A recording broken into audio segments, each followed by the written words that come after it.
Saudara-saudara, saya akan memberikan sebuah narasi tentang pentingnya atau nilai kebaikan dari yang sering kita ucapkan dengan kalimat tolong terhadap nilai-nilai psikologis dan sosial.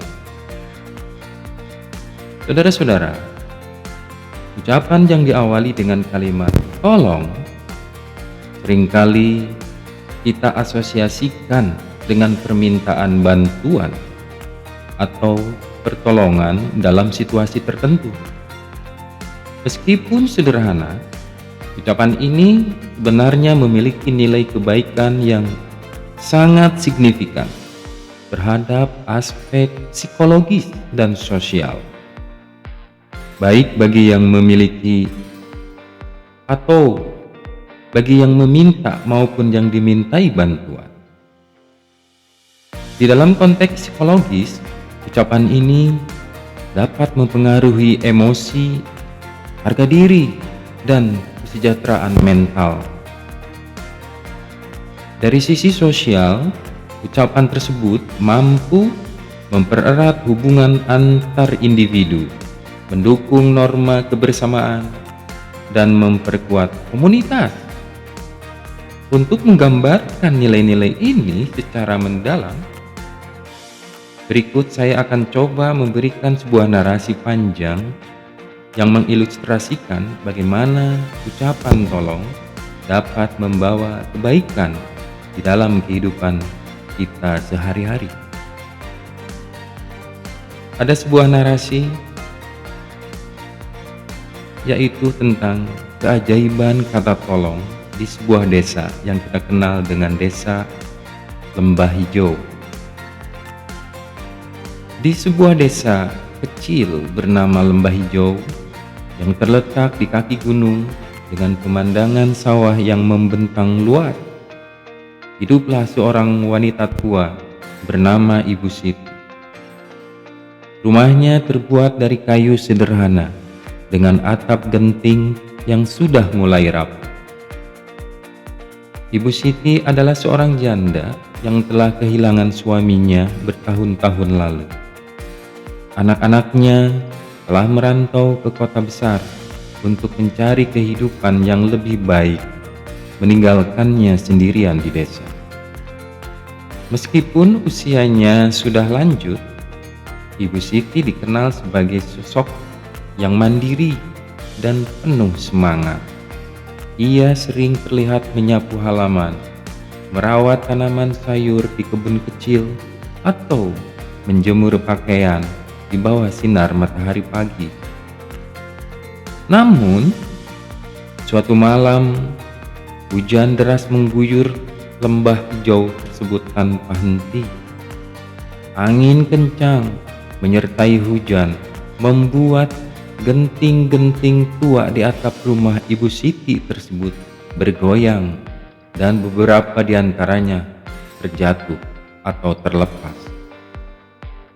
Air hujan mulai merembes masuk melalui celah-celah atap, membasahi lantai kayu yang sudah tua.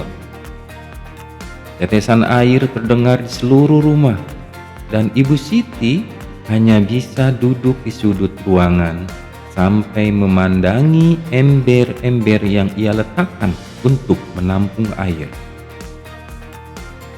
Kekhawatiran terlihat jelas di wajahnya.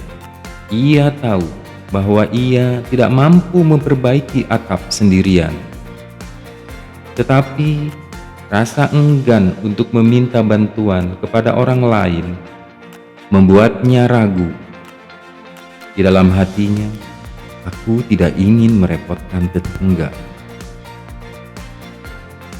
Pagi harinya, ketika hujan akhirnya reda, Ibu Siti memutuskan untuk memeriksa kerusakan. Ia naik ke atas kursi tua dengan hati-hati, berusaha melihat atap dari dalam rumah. Namun, keseimbangannya goyah dan ia hampir terjatuh. Untungnya, ia berhasil berpegangan pada dinding. Saat itulah ia menyadari bahwa ia tidak bisa lagi menunda-nunda. Ia membutuhkan bantuan. Di sebelah rumah Ibu Siti tinggallah Pak Budi, seorang tukang kayu berusia 40-an yang dikenal ramah dan suka menolong. Pak Budi sering terlihat memperbaiki perabotan tetangga atau sekedar membantu membangun kandang ayam tanpa mengharapkan imbalan.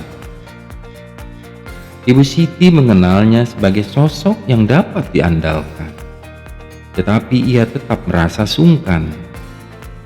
Setelah beberapa saat berpikir dan mempertimbangkan pilihan yang ada, ia akhirnya memberanikan diri untuk mendatangi rumah Pak Budi.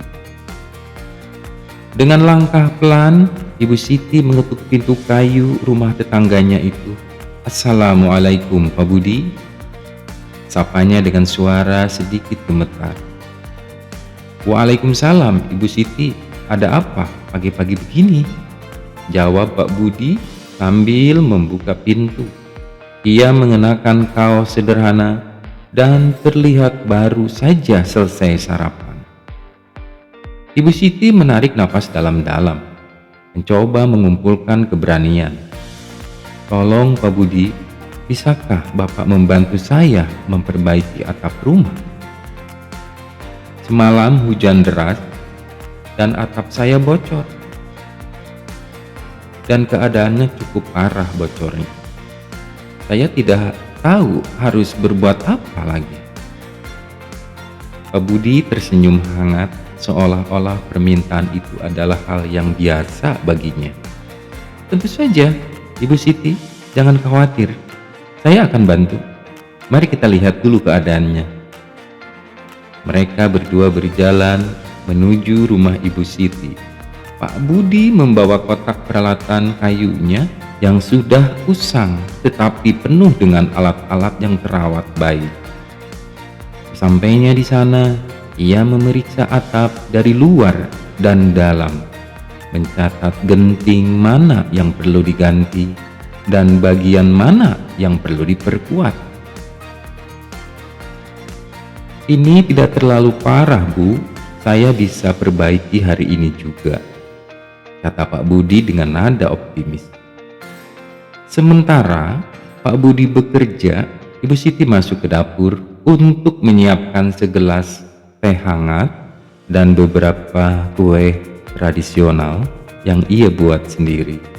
Ia merasa lega karena Pak Budi bersedia membantu tanpa sedikit pun kelihatan keberatan.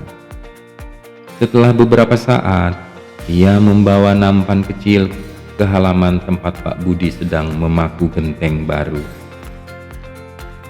"Silakan diminum dulu tehnya Pak Budi. Terima kasih banyak sudah mau membantu saya," ujar Ibu Siti sambil tersenyum. Pak Budi menghentikan pekerjaannya sejenak dan mengambil gelas teh. Ini malah saya yang berterima kasih, Bu. Bisa membantu Ibu Siti membuat saya merasa berguna. Lagi pula, kita tetangga. Sudah seharusnya saling membantu ya, Bu." Mereka duduk bersama di bawah pohon mangga di halaman rumah, berbincang tentang berbagai hal. Ibu Siti menceritakan masa mudanya ketika ia dan suaminya membangun rumah itu bersama-sama. Pak Budi berbagi cerita tentang bagaimana ia belajar menjadi tukang kayu dari ayahnya. Percakapan itu mengalir begitu alami, dan untuk pertama kalinya setelah sekian lama, Ibu Siti merasa tidak sendirian lagi. Setelah beberapa jam bekerja di bawah terik matahari, Pak Budi akhirnya menyelesaikan perbaikan. Atap rumah Ibu Siti kini tampak kokoh kembali, dan tidak ada lagi tetesan air yang mengganggu. Ia membersihkan peralatannya dan bersiap untuk pulang. "Terima kasih banyak Pak Budi. Saya benar-benar tidak tahu harus bagaimana tanpa bantuan Pak Budi," Ibu Siti dengan nada penuh rasa syukur. "Tidak perlu sungkan Ibu Siti. Kalau ada apa-apa lagi, jangan ragu ya untuk memanggil saya," balas Pak Budi sambil mengangkat kotak peralatannya. Kejadian itu menjadi titik balik Ibu Siti.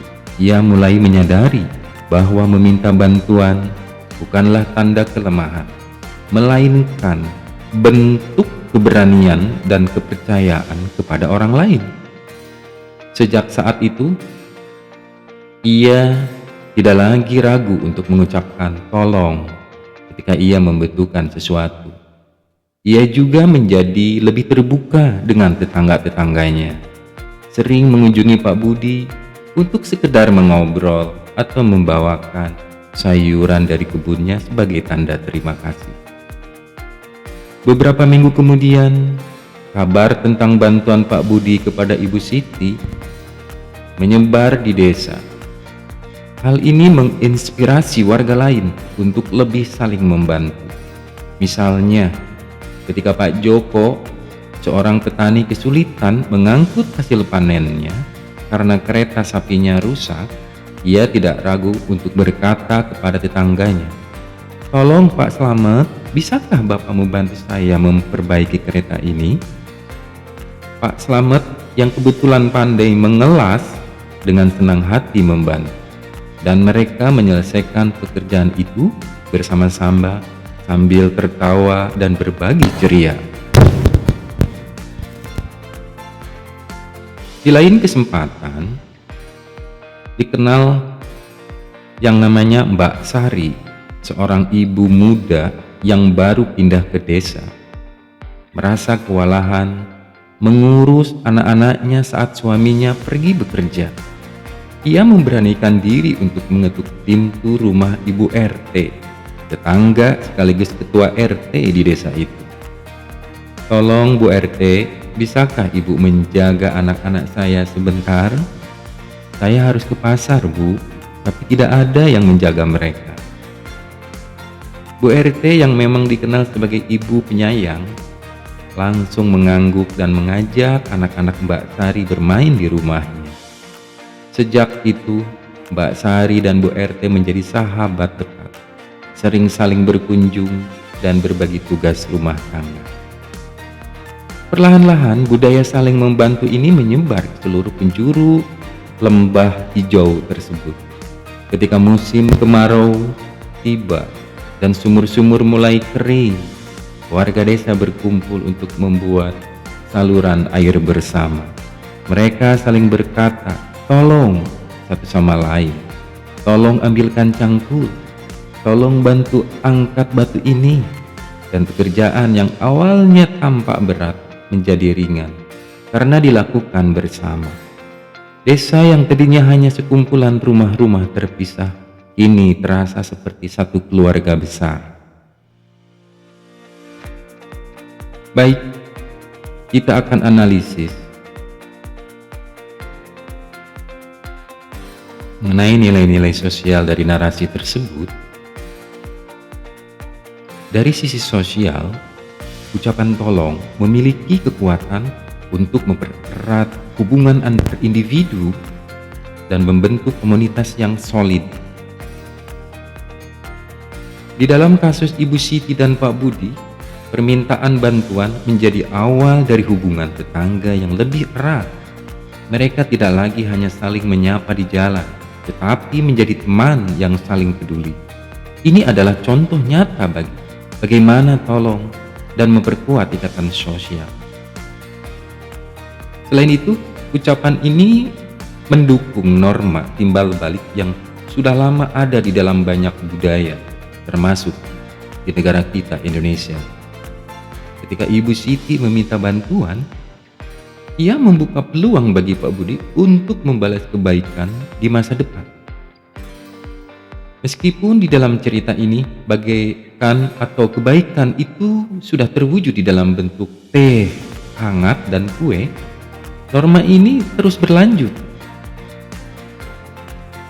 Seperti ketika Pak Joko dan Mbak Sari meminta tolong, dan tetangganya mereka merespon dengan tangan terbuka. Siklus saling membantu ini memperkuat kohesi sosial, membuat warga merasa saling bergantung dan bertanggung jawab satu sama lain. Lebih jauh lagi, saudara-saudara, permintaan tolong yang dilakukan dengan sopan dan penuh hormat seperti yang ditunjukkan Ibu Siti dapat mengurangi potensi konflik. Bayangkan jika Ibu Siti memaksakan diri memperbaiki atap sendirian dan akhirnya jatuh. Ia mungkin akan menyalahkan tetangga karena tidak menawarkan bantuan. Namun, dengan mengucapkan tolong, ia menunjukkan penghargaan terhadap kemampuan Pak Budi yang pada gilirannya menciptakan suasana yang harmonis. Puncaknya, ucapan tolong di dalam cerita ini menjadi katalis pembentukan komunitas yang kuat. Ketika warga desa saling meminta tolong dan memberikan bantuan, mereka tidak hanya menyelesaikan masalah praktis seperti atap bocor atau sumur kering, tetapi juga membangun rasa kebersamaan. Lembah hijau tersebut berubah dari sekedar tempat tinggal menjadi komunitas yang saling mendukung, di mana isolasi sosial berkurang dan setiap individu merasa menjadi bagian dari kekuatan yang lebih besar.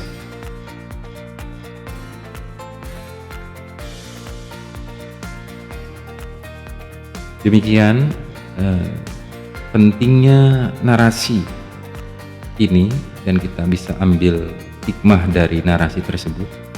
Itu pentingnya ucapan kata tolong dalam aspek kehidupan sosial dan bermasyarakat di lingkungan kita.